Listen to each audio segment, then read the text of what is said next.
Kita lanjutkan ya. Nah, permasalahan-permasalahan apa saja yang terjadi?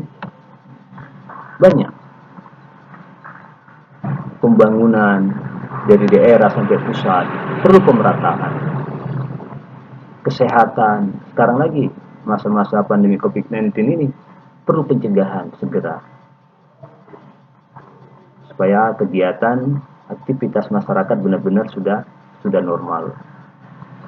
Buta aksara, mungkin juga ada beberapa daerah yang masih terdapat musim lapar. Itu juga hal-hal prioritas yang perlu segera untuk dituntaskan.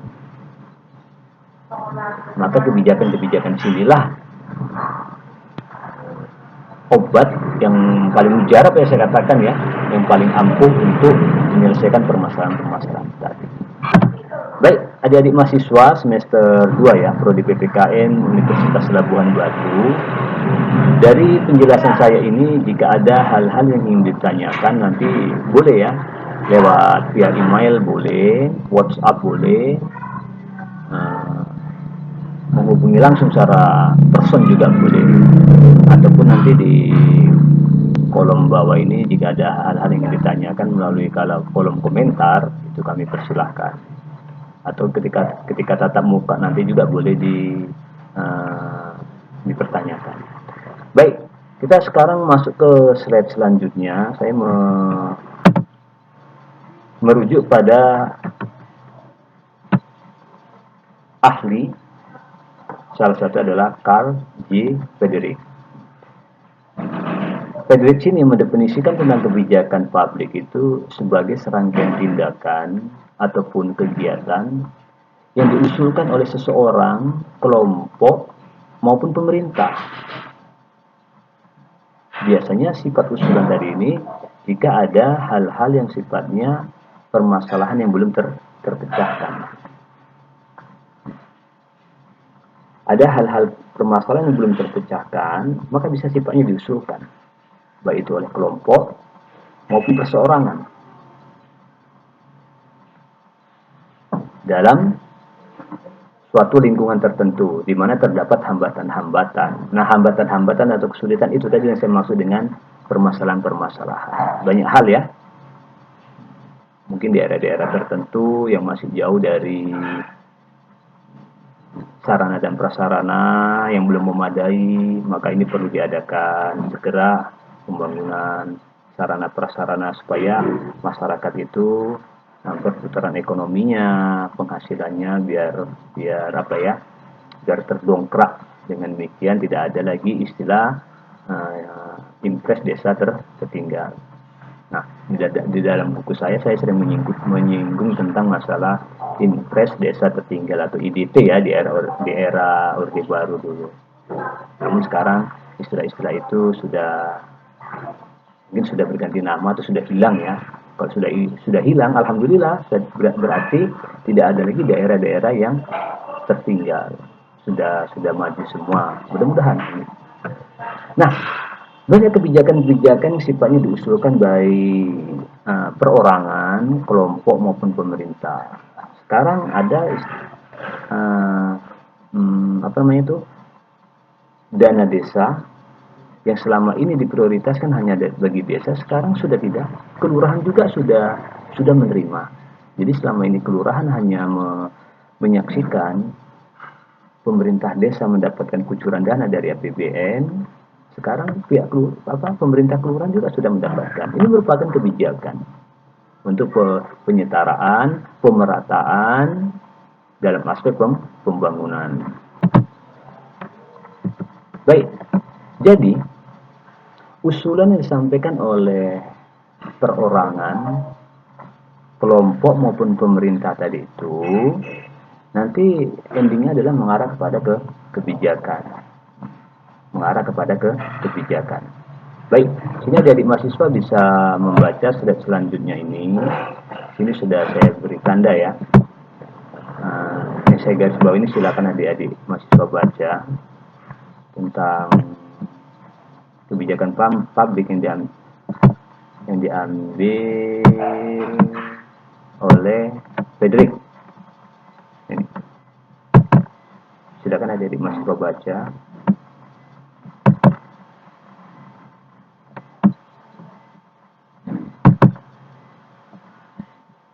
Baik.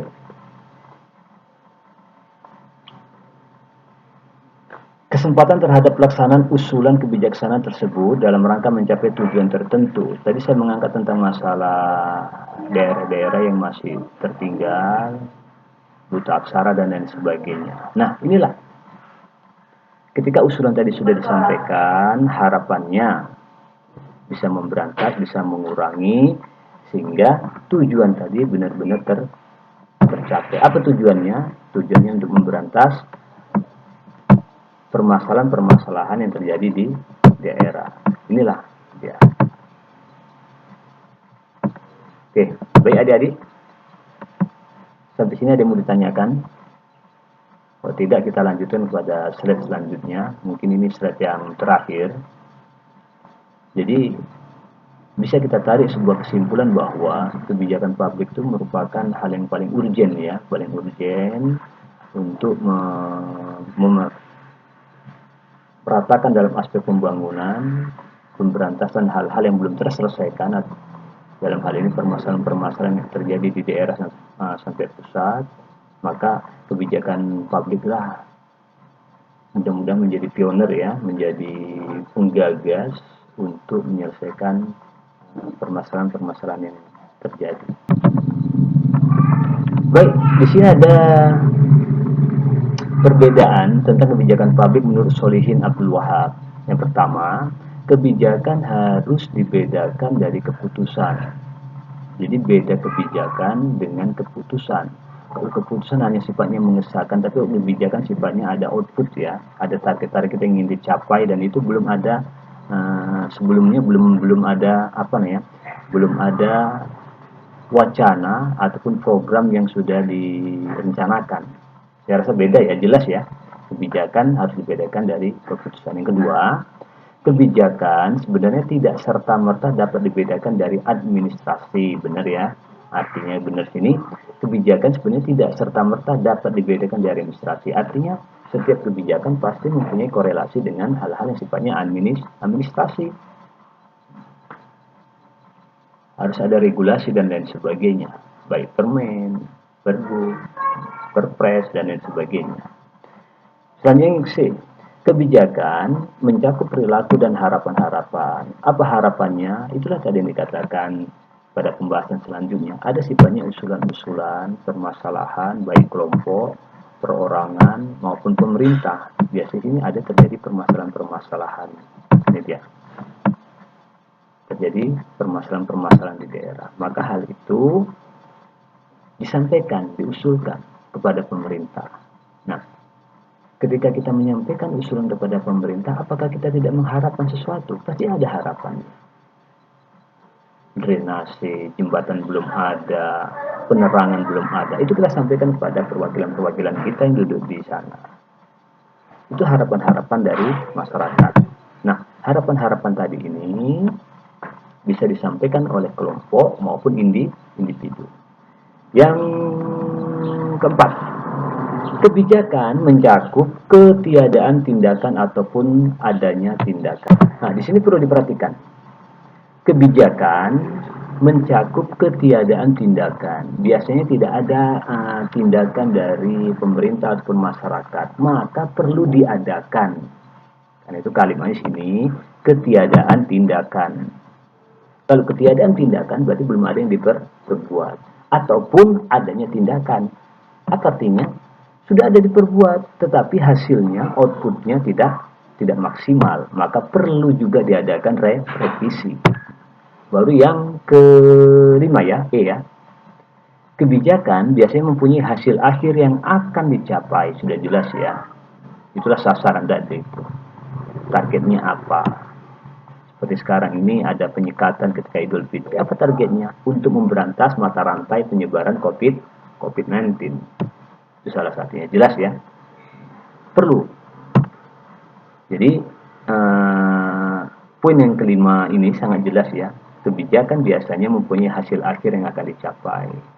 Siapa sih masyarakat tidak menginginkan agar COVID-19 ini segera hilang ya? Saya katakan hilang dari negara kita.